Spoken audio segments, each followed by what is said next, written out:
बैठल रोवेली गुजरिया हो चुनरिया में दाग लग गए।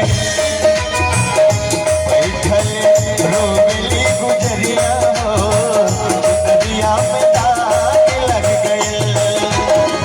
कैसे जाए पिया के नगरिया हो,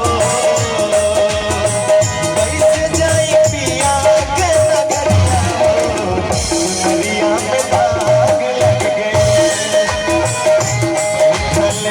रोवेली गुजरिया हो चुनरिया में दाग लग गए।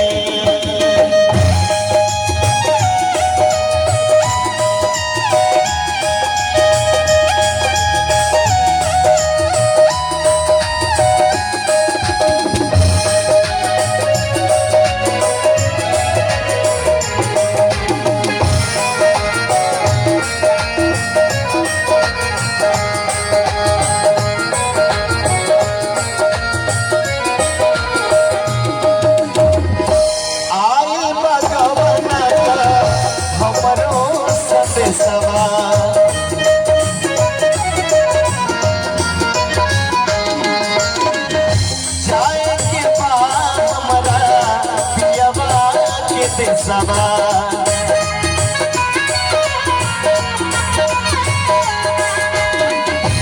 आइल बा गवना का हमरो सदेशवा। जाए के बाद हमारा पियवा के देशवा।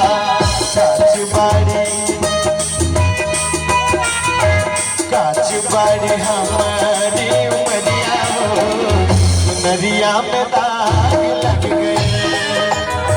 काच बाड़ी हमारी उमरिया हो चुनरिया में दाग लग गए।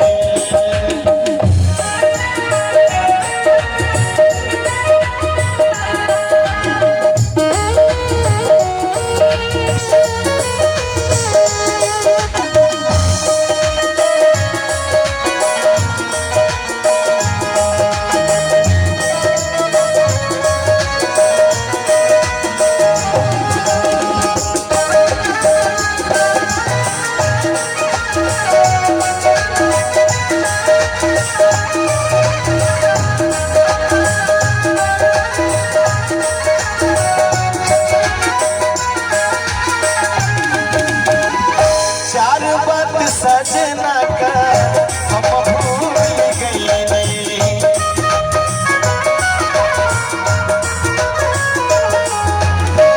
पछतात बानी का कई।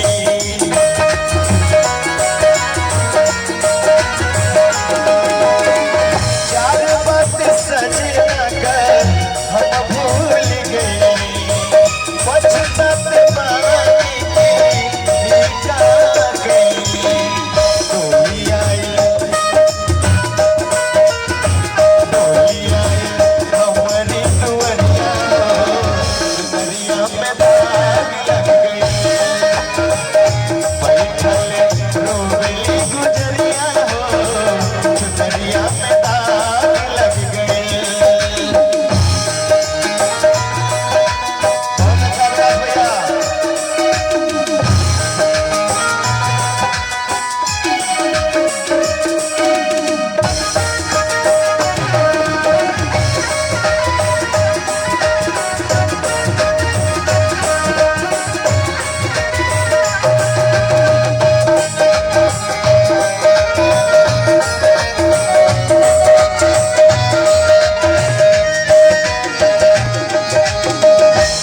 और देखें शिव मेरे हर फाजिलनगर से चल के आदरणीय व्यास सिंह जी हम सभी के बीच उपस्थित हैं। मैं उनको सादर प्रणाम करता हूँ, स्वागत अभिनंदन करता हूँ।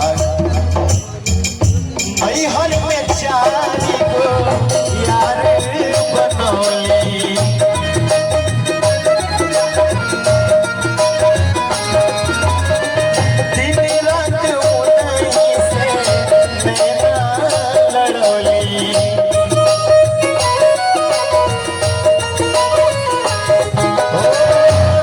हर में चारी को यार